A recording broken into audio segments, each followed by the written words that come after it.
Hello, Avon High School students. This is Mr. Shockley, your principal here at Avon High School. And I just want to give a little bit of a background and introduction to today's presentation. This presentation on safety and bullying, no matter what form it may take, is part of an annual presentation that we want to provide students to know what bullying is, what bullying is not, but also your role in stopping it and to curb it and how to report it. And really this fits in well in regards to our school values of being accountable, respectful, and engaged. And when you think about bullying, when it takes place, if we're leaning into our values of being accountable, respectful, and engaged, we are able to address it quickly and maybe even prevent it. And we want to arm you with the information necessary so that you can do your part, because we rely on you heavily to give us information quickly so that we can act swiftly in dealing with this, because we do not want bullying happening on our campus. We want students to feel safe while they are here, and we want students to feel safe and welcomed when they come to our campus every single day. So lean in, listen closely in regards to how you can help stop and prevent bullying at Avon High School. Thank you, Mr. Shockley. Hello, Orioles. My name is Candace Gadomski-Emmert, and I'm the Director of Counseling at Avon High School. I'm happy to be with you today, if only via video, for this lesson. Today we're doing a lesson from the MBF Teen Safety Matters program, which teaches students how to be safe online and in the real world.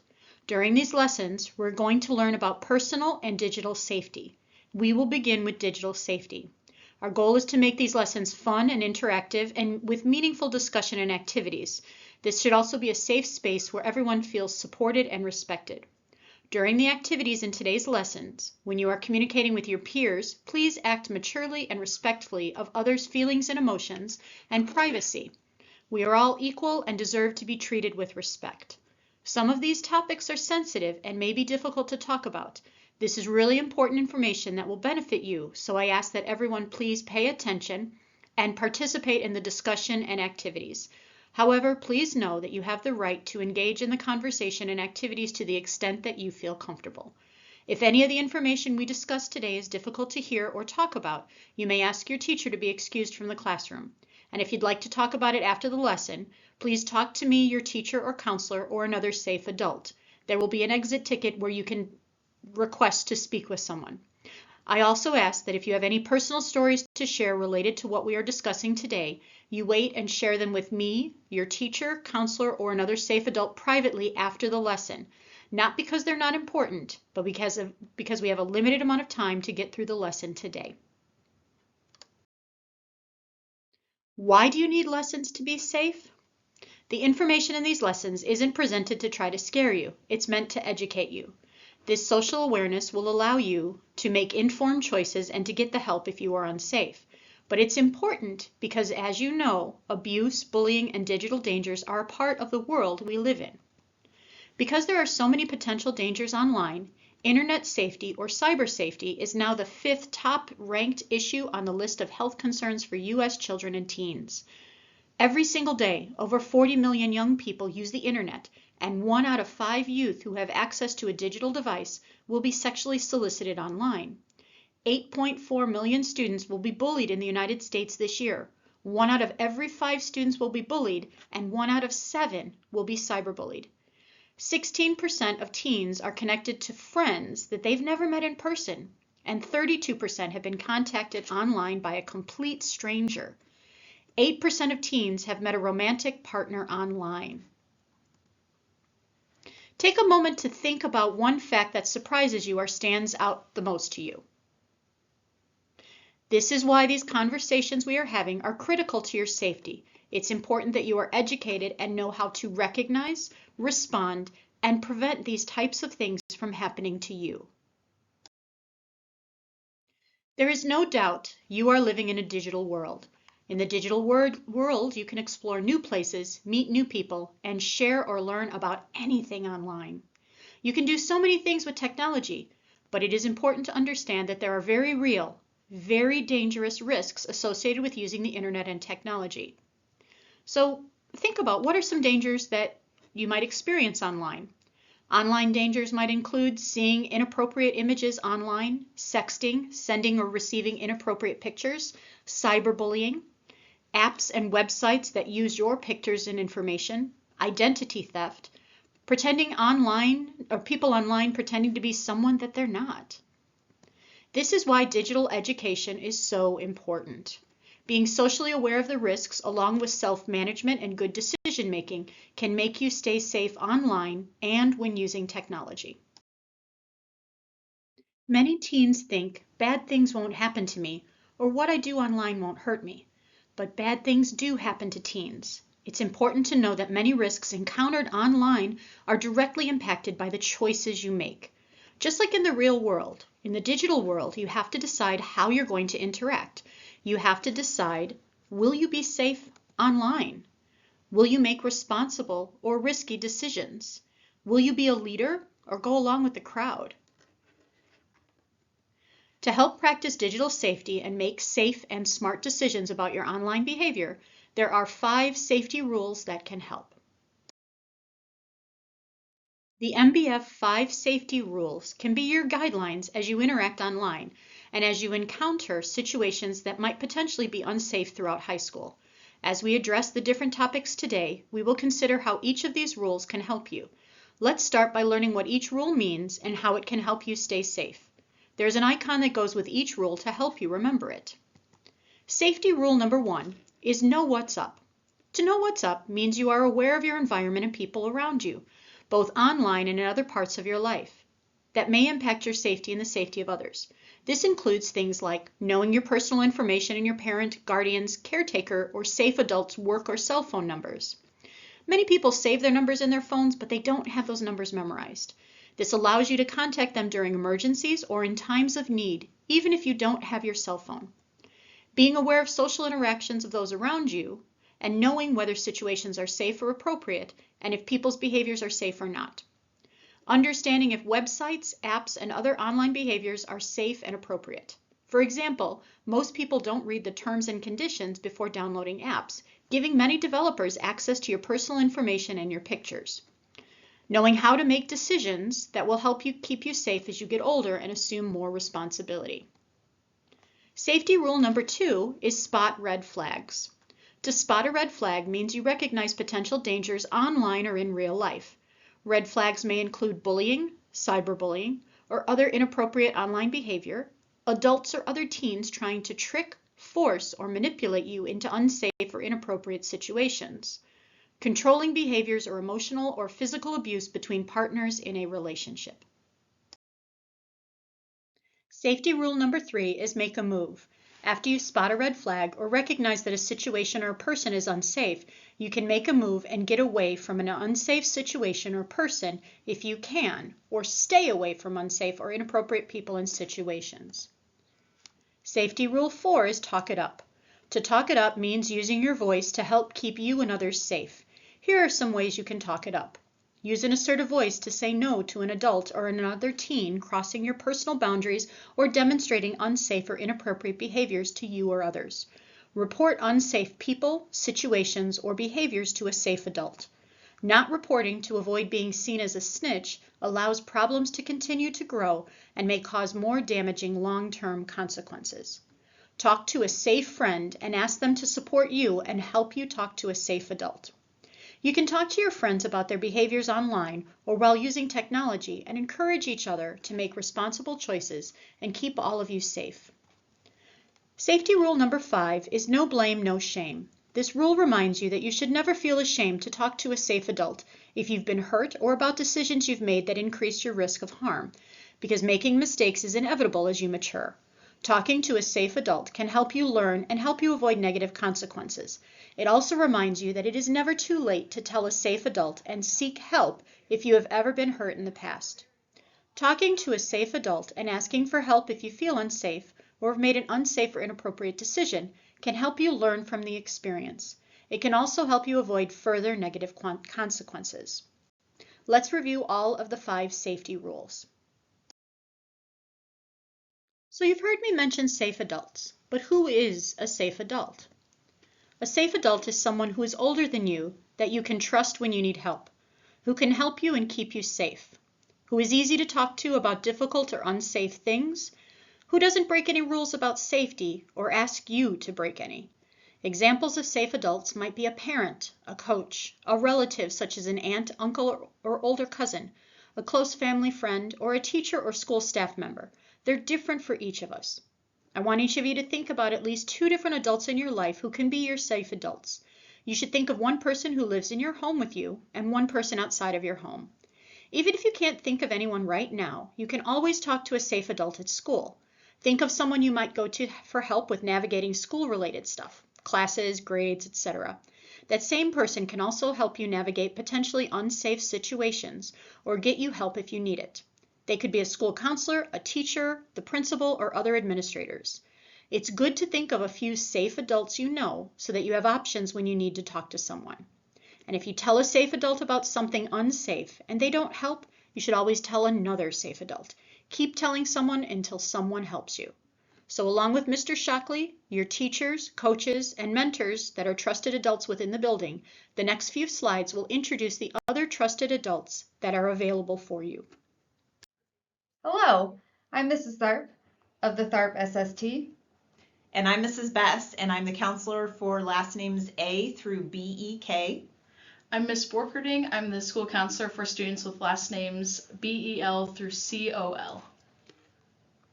You guys having fun yet?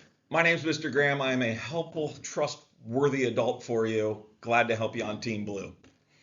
My name is Mrs. Hernandez. I am one of the school counselors on Team Blue, and I am also a trusted adult that you can come to if you have any questions or concerns. And I'm Mr. Thompson, and I'm a school counselor, and I'm also someone that you can trust and come to if you have any issues. Welcome from Team Red. My name is Emily Garrett, and I am the assistant principal for students with the last name HID, H-I-D, through MIT, M-I-T. And I am Mr. Ellis. I'm the school counselor for students with last names HID through KRU. And I'm Mr. Worthen. I'll be school counselor for students with the last names KRV to MIT. Hey guys, I'm Mr. Nelson. I am one of the assistant principals here at the high school, and I work with students' last names MIU through SCG. I'm Mrs. Myers. I'm one of the counselors at the high school. I work with students with last names MIU through PEM. And I'm Miss Rady, and I work with students PEN through SCG. Hi, I am Lucas Klipsch, and I am the assistant principal for the light blue lanyard SCH to Z. I'm Emily Jerpy. I'm the counselor for SCH to THL. Hello, I am Mr. John Hathaway, and I'm the counselor for students with last names THP through Z. Hi, I'm Zach Baldwin, Dean of Students for students with the last names A through KRU. And I'm Andrea Abel. I'm the Dean of Students for students with the last names KRV through Z.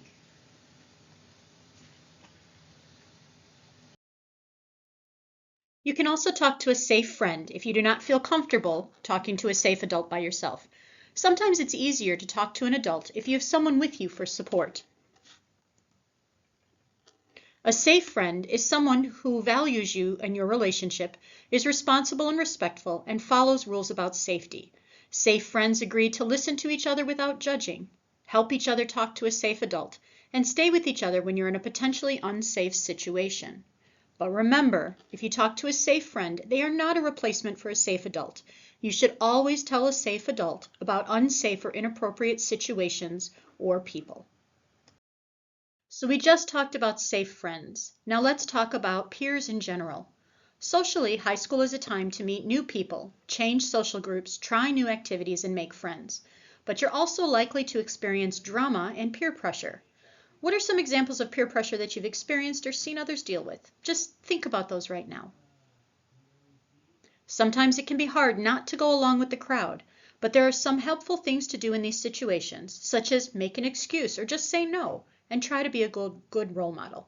Having good social awareness and self-awareness and relationship skills will help you make choices based on what's best for you and what will make you safe. Applying the safety rules to any situations can also help you make safer and smarter decisions. For example, let's use the scenario that someone's pressuring you to skip school.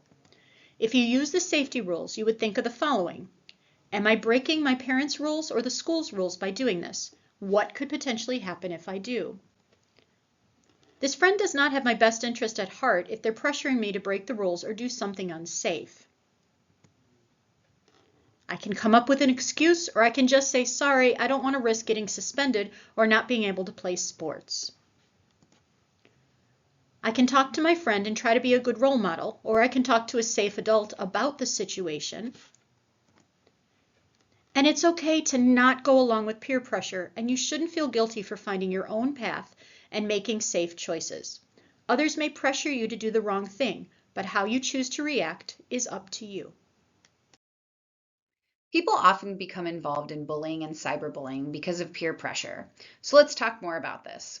I know you've all heard about bullying since elementary school, and you may have even seen cyberbullying, drama, or a conflict between two people online, in text messages, or in real life.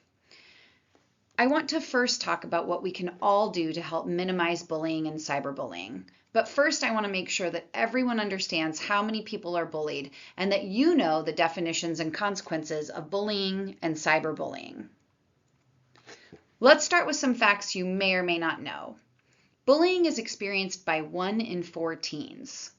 Cyberbullying actually increases in high school, and about 30% of teens have been cyberbullied before at some point.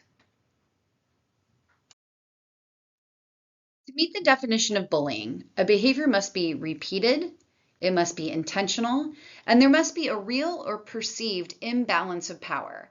For example, by someone bigger, stronger, older, or even just someone more popular.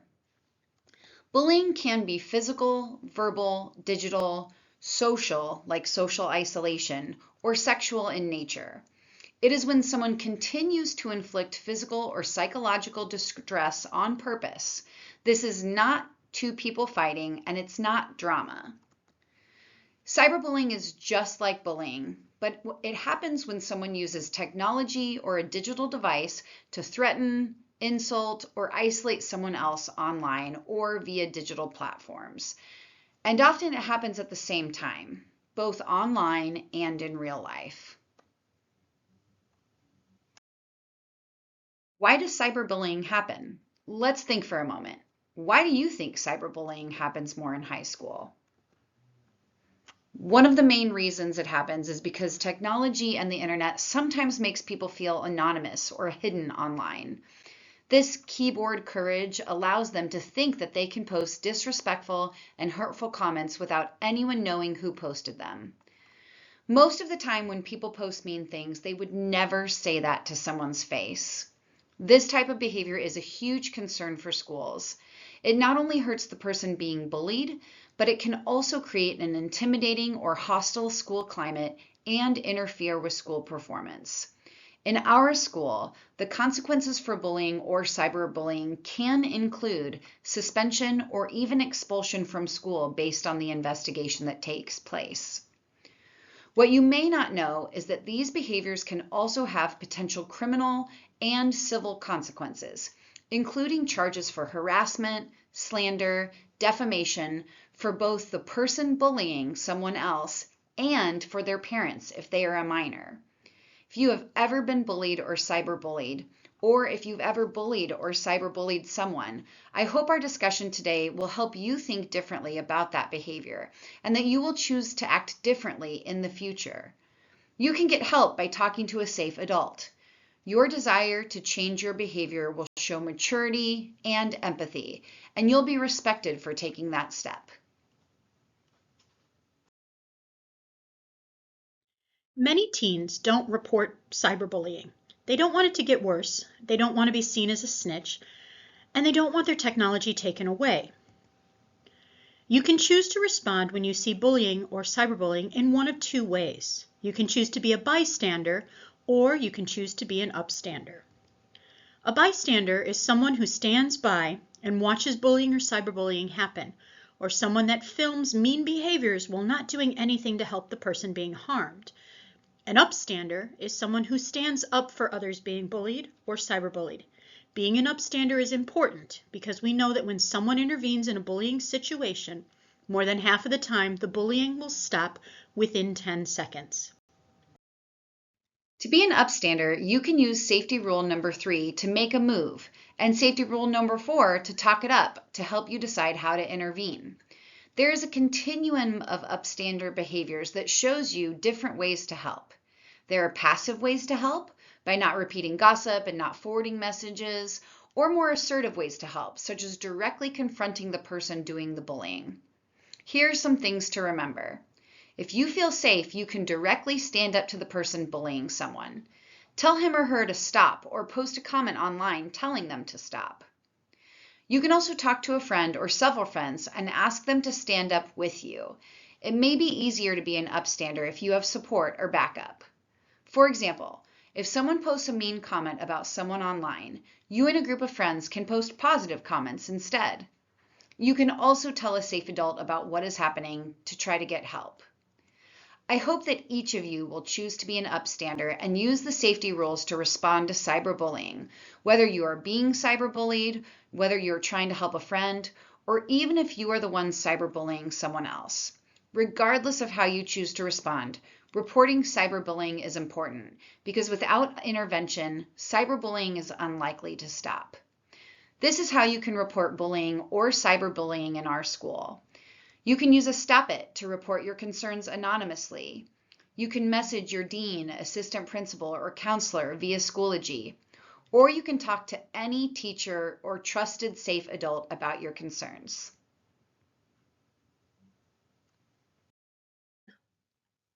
Hi, my name is Tiffany Brady, and I'm one of the school counselors here at Avon.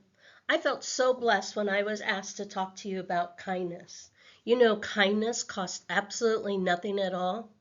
So let's take a look at the culture of kindness here at Avon High School. Other things that help stop bullying and cyberbullying are having empathy and creating a culture of kindness in the safety of a school. Empathy, you ask? What is empathy? Well, empathy is the ability to understand and share the feelings of another person. It comes from being self-aware of your own emotions and considering how it would feel if something hurtful was happening to you. Being socially aware and considering the needs of other individuals and groups, seeking to better understand your environment and the people in it, stepping outside of your own comfort zone to experience new things, and having compassion for others. Yes, compassion for others. You see, you may be walking down the hallway having a miserable day, and the person right next to you may be having a most miserable day as well, and you don't know their story. But empathy can also help us establish good relationships and skills, and help us establish and maintain a more positive relationship with diverse individuals and groups. This can lead to a kinder culture throughout school. Kindness costs nothing.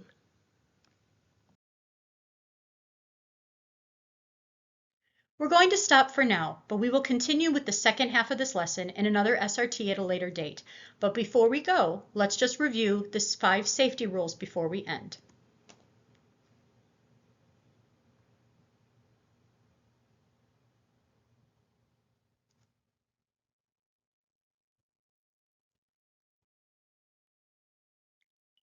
Thank you for your attention today. There's an exit survey in the Schoology group for your class. If you're not in that group, your SRT teacher has the access codes to get you added. Please go to Schoology now and fill in the short question before you leave SRT today. If you think of any questions, you can ask any one of your trusted adults. Thank you very much for your attention. Have a great day, Orioles.